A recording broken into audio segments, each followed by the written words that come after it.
Roger Federer was one of the greatest athletes in human history. 20 Grand Slams, 24 years at the top. And he spoke of something in a speech he did at Dartmouth College recently that was quite mind-blowing in its revelation and perspective on success.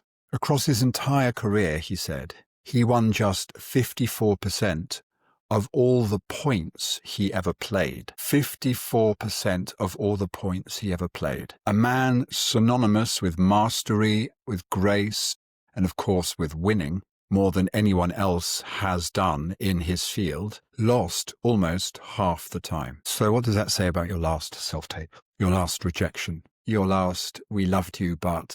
It says you're playing the right game. You're doing what Roger Federer did. A person who keeps showing up, keeps swinging at the ball, and refuses to let the losses of 1 point define the whole match. That's the trick. We see it in a tennis player's game when they are letting their losses get to them, where they think that the game, the day, the crowd is playing against them and everything is pointed against them. That moment where they decide, it's over for me. I can't do anything right. And we see it happen. We see them going down. And we want to reach out and say, no, no, no.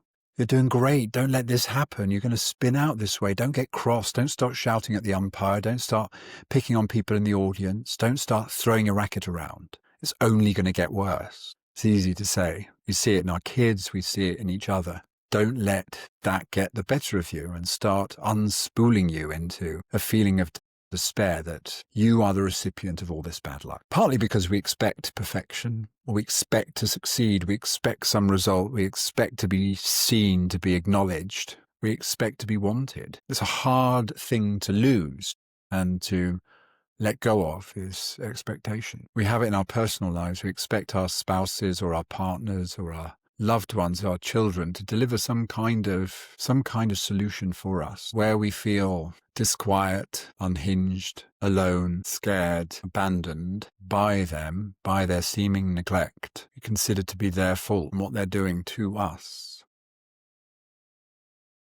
But really, we should feel our way towards release from that expectation. That what we need for ourselves, what we want for ourselves, we should create for ourselves and be responsible for ourselves. Federer didn't build a legacy by expecting perfection, expecting to win the whole time. He built it by staying in the game, point after point, loss after loss, return after return, knowing that he was going to lose nearly half of every point he played. He still needed to be ready for the next one as if the previous one hadn't happened, that each point was a fresh go. Each point had its start. At that service, as the ball is tossed and hit, there is a suspension of disbelief going on, that it is isolated, that it is a single scene without being part of a play, a single day without it being part of a life, a single take without it being part of a film. Robbie Williams, another top player in his field, hugely successful, whether you like him or not.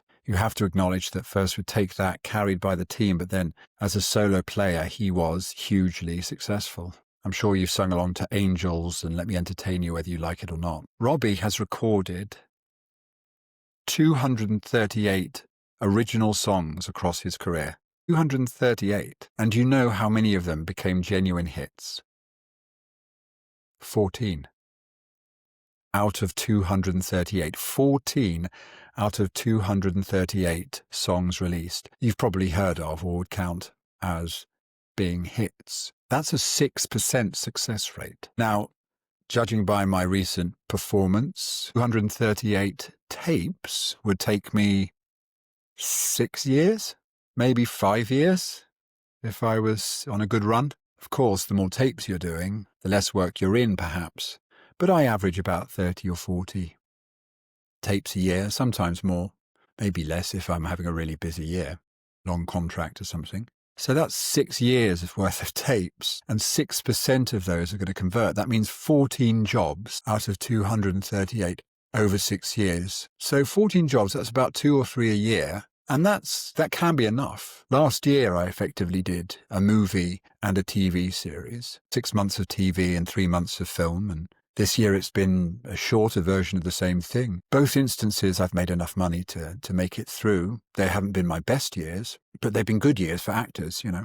And I know that, sometimes I probably sound a little bit conceited or entitled or privileged. I don't mean to. I represent myself as I find, and be assured that I've had highs and lows to take me through the gamut of experiences that you too have felt, are feeling. And if you have no tapes right now, I've been there too. If you have lots of tapes but no yeses, no callbacks, no feedback, I know that too. I've just had two very, very near misses, felt like one of them was going to go my way. Bang, neither of them did. Back to square one, back to convincing somebody right from the beginning that you are right for this job. But in good company, Robbie and Roger, high achievers who fail most of, if not nearly half of, the time, because they're both prolific. They both kept producing, kept making, kept thinking and moving towards the goal. They would put something out there, whether or not they felt it was perfect. Of course, they strove sometimes for that shot, that idea that felt, or they could imagine it could be perfect, could get bums off seats cheering again, people singing along, people shouting their names. But it often, more often than not, did not work out that way. But they got back into the cycle, back into the zone, back into the flow of creating the next opportunity for themselves. Point by point, stroke by stroke, song by song, bar by bar. Is this the way? Is this the way? Maybe if we just do this, maybe if it comes down here, maybe if we do the change here. That feels right, but who knows? Let's get it out there. Let's feel it out there. And let's find out whether it's taken to by the audience, by the receiver, by the record company, whatever. No, it's not really.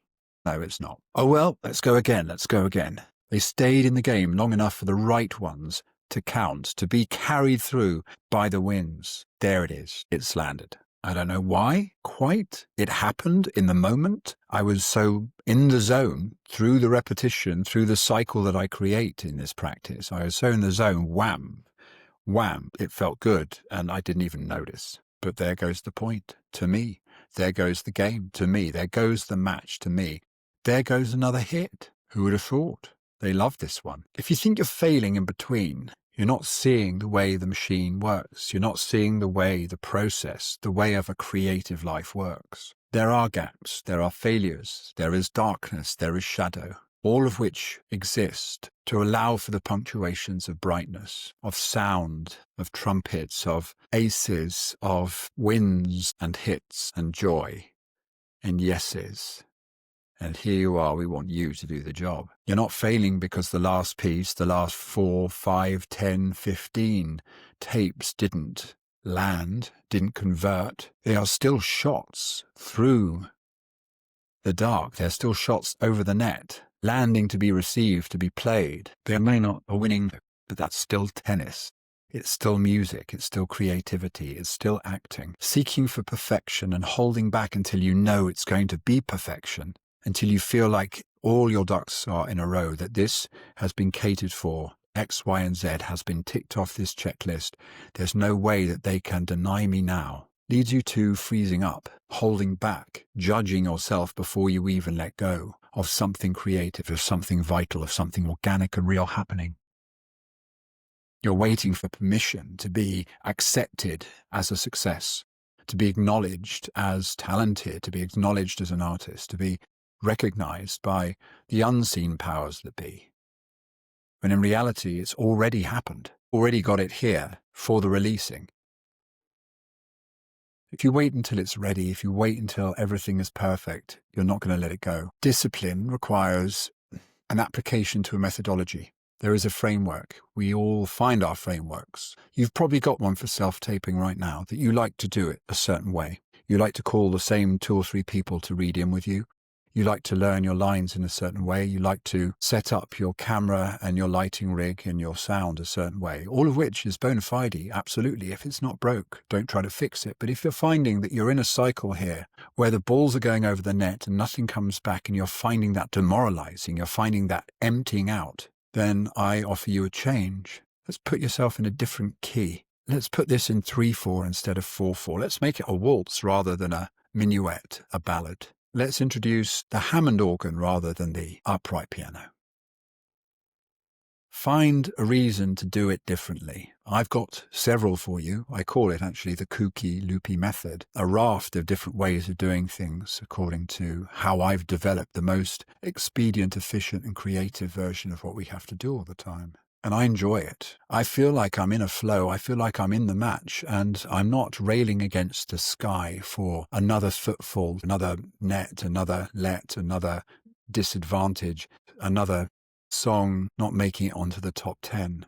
I don't think anyone's conspiring against me when I don't hear back, when I'm told that it's gone another way, that this hasn't worked out this time. I don't feel like it's bad luck, that something's working against me. I feel like it's just opportunity to try something new, and I've been grateful for that opportunity. I've held it lightly enough to let it go, but tightly enough to wrestle it, to fight and dance with it just for a moment. And you can do that too. That's the way Federer worked. That's the way that Robbie Williams worked. Robbie Williams, who had some kind of neurodivergence, said that he got like 70% of the take that dance moves right. He was always being looked at by the others as, come on, Robbie. And when you see him dance as a solo player, there's no learned dance pieces there. He obviously picked up some stuff from Take That, and he's obviously got natural flair and exuberance and probably a few drugs running through him at one stage to just make it up as he went along. And most of the time, that was good enough for most of the people watching to buy masses of records because of only 6%, because of only 14 songs, really. It converted all those people into action and all that action into money. And really, he was just making it up as he went along. He had some good collaborators, Guy Chambers and so on, pulling out those great songs over some time. He wanted to go in different directions and would land flat on his face by himself or with Guy at some point.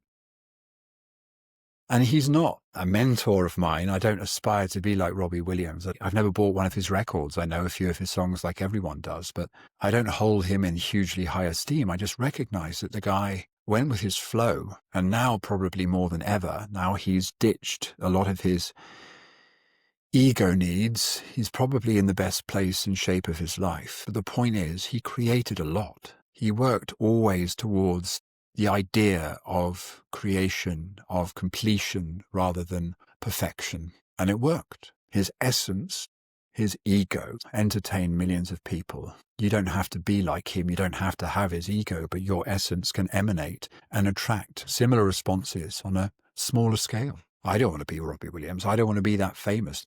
I don't want anyone to need that much from me. I don't want to be Dwayne Johnson. I don't want to be Tom Hiddleston. I don't want to have all of those slices of me taken from people, and for me to generate that much energy, that amount of force to be reckoned with, to be noticed. That's not me.